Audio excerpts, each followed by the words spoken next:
Hi, I'm John Stevenson, and we're going to be looking at the tabernacle in our continuing study of Old Testament theology. Exodus chapter 25, where we have the tabernacle introduced, in verse 8, let them construct a sanctuary for me, God says, that I may dwell among them, according to all that I'm going to show you as the pattern of the tabernacle and the pattern of all its furniture, just so you shall construct it. Notice the double reference to the pattern.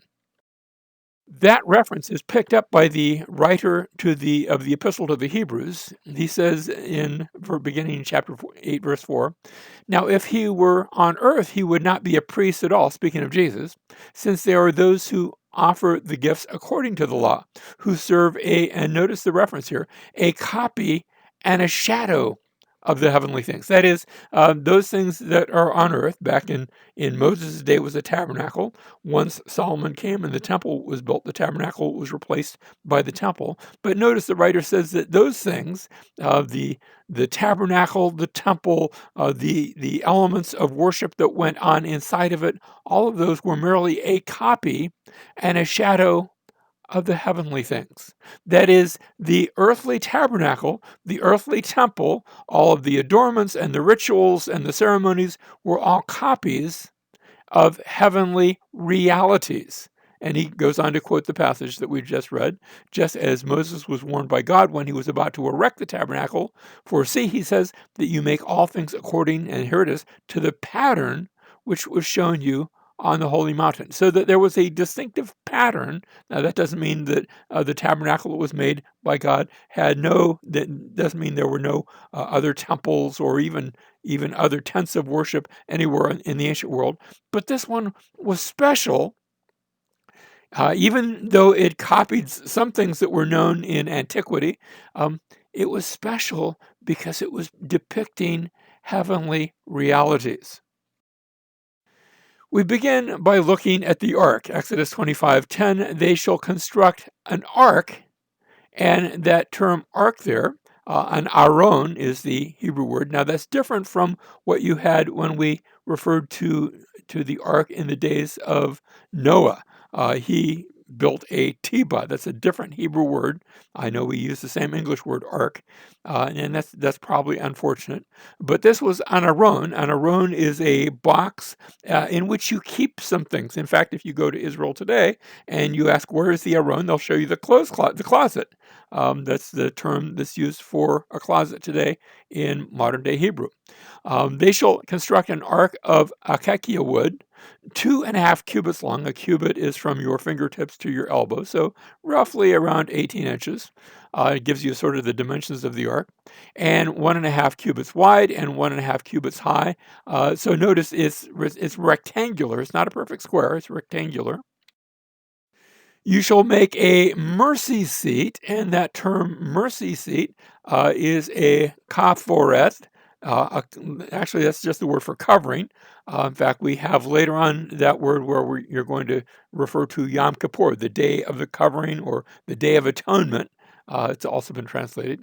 You will make that sort of atoning thing, a mercy seat of pure gold, 2.5 cubits long and 1.5 cubits wide, so that it is designed to fit as a covering on top of the ark. You shall make 2 cherubim. Now, these cherubim, that's a word that describes these mighty angels. Unfortunately, in our art today, we have these fat little cherubs that are sometimes depicted by artists. That's not the picture of a cherubim or of a cherub in the ancient world. The im is plural, so you have 1 cherub and 2 cherubim. These cherubim are mighty winged creatures, and with emphasis on the strength and the might. Make them of hammered work at the 2 ends of the mercy seat. The cherubim shall have their wings spread upward, covering the mercy seat with their wings and facing one another. The faces of the cherubim are to be turned toward the mercy seat. So notice they are on either side, sort of like an honor guard, and they are facing not toward the middle. They're facing each other, and you have an empty space in the middle. That's an important thing to note.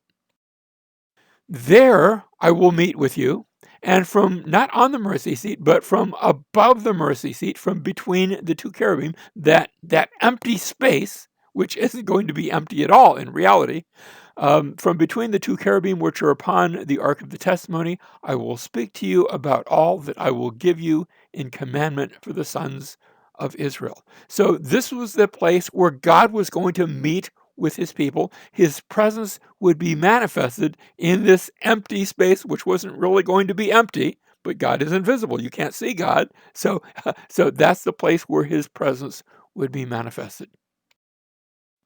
Next, we have the table. This is whereas the Ark of the Covenant would be in the very holiest of holies. We'll see where the places are located later on. This is going to be outside in the holy place, still within the tabernacle. You shall make a table of acacia wood, 2 cubits long and 1 cubit wide and 1.5 cubits high. You shall overlay it with pure gold and make a gold border around it. You shall set the bread of the presence. Now, the lachem is the word for bread. In fact, remember how you have a town by the name of Beth Lechem, house of bread. So lechem panaim. The panaim is literally it's the face, the bread of the face. But that's how you say presence. It's before my face. That means it's in my presence. So you shall set the bread of the presence on the table, and that presence is set lefni, and so again, it's before my face or in my presence.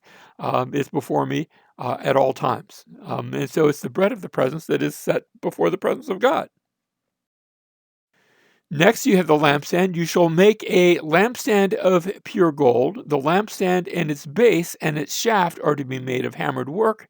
But notice, its cups, its bulbs, and its flowers, and this tells you that the lampstand symbolizes a tree of light and a tree of life, because it takes you back, and we're going to make this point later on, that it takes you back to the Garden of Eden, where you had a tree of life.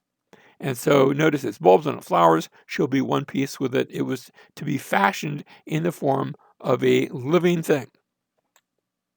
Now, the term lampstand is a menorah. In fact, you've probably heard references to a menorah. That's just the Hebrew word for lampstand. The or part means light. In Genesis chapter 1, verse 3, when it says, God says, let there be light, let there be or. So the menorah is a light holder. We say lampstand.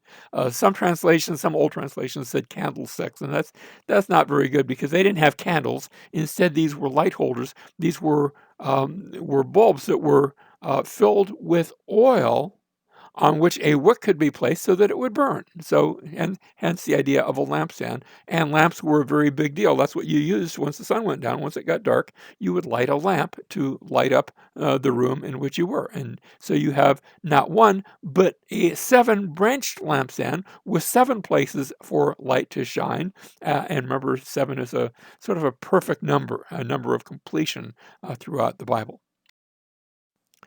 Moreover, you shall make the tabernacle, and now we have the tabernacle itself, and I'm thankful to templebuilders.com for some of these pictures, want to give them credit.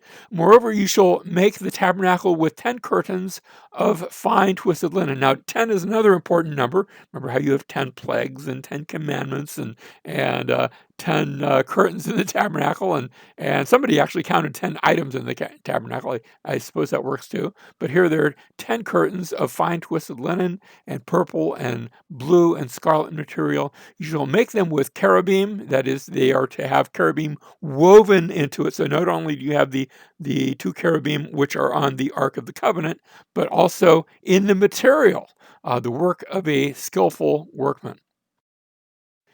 Then you shall make curtains of goat's hair for a tent over the tabernacle. This is to give it protection from the elements. You shall make 11 curtains in all. So you have the 10 and then one over top of it. Notice the outer one looks very plain, whereas the inner ones are filled with all sorts of different linens and wondrous and glorious things. And yet you can't see that from the outside because it has goat's hair on the outside.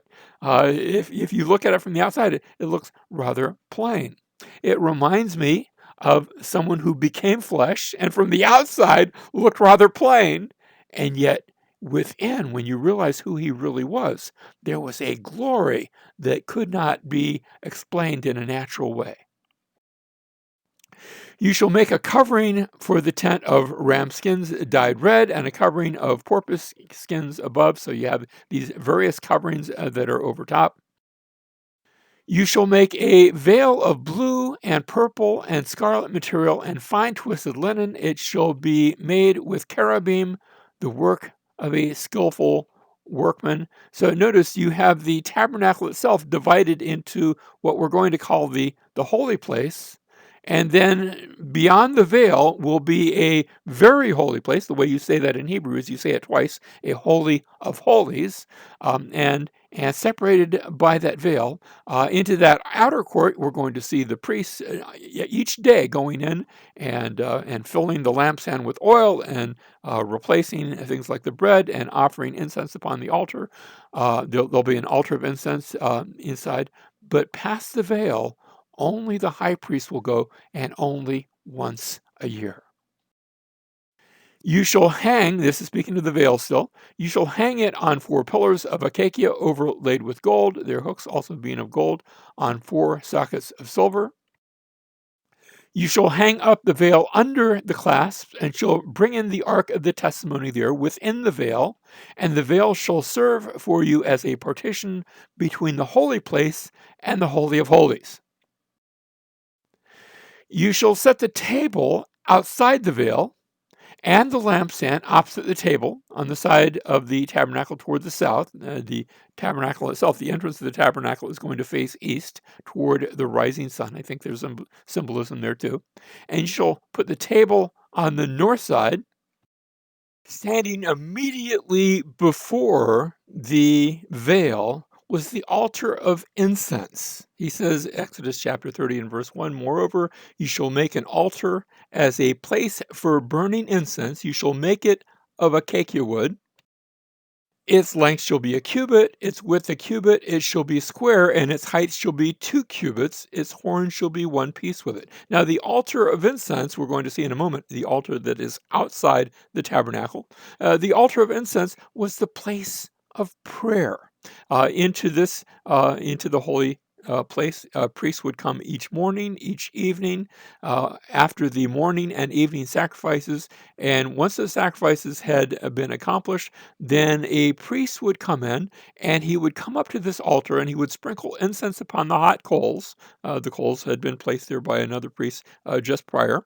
And this would, if you put incense on hot coals, smoke comes forth, and it's a very sweet smelling smoke. That's what you do with incense. You burn it, and as you are burning the incense, it produces a sweet aroma, and that represents the prayers of God's people that would be ascending into the air. And of course, you hear the prayers of God's people from the outside, but here you can actually smell the sweet prayers of God's people. And you shall make the altar of acacia wood 5 cubits long. Now, this is the outer altar, the altar that's outside. There's going to be an altar of incense inside the tabernacle, but outside there's a larger altar, 5 cubits long and 5 cubits wide, and the altar shall be square, and its height shall be 3 cubits. So it's actually on the taller side. You shall make its horns on its 4 corners. Its horns shall be one piece with it, and you shall overlay it with bronze. The length of the court, and notice how we've been moving further and further outward, and we're outside the tabernacle, but it has a courtyard with a structure that separates it from the rest of the camp. The length of the court shall be 100 cubits, and the width 50 cubits throughout, and the height 5 cubits of fine twisted linen, and their sockets of bronze. So it's higher than a normal man would be able to see over. Separates the tabernacle from the rest of the camp. Now, the tabernacle then, and we've looked at the basic structure of this, it signifies, I think, a return to Eden. We already noted that you went in and you saw a tree of light, symbolizing a tree of light. And then you had you had a table with bread showing the sustenance of the garden, all the food that had been available in the garden. And as you pass through, you saw this image of two cherubim. And remember how there was a cherub that had been stationed at the garden with a flaming sword, keeping anyone out of the garden. And yet we now have a way to return to Eden, to return to that fellowship of God.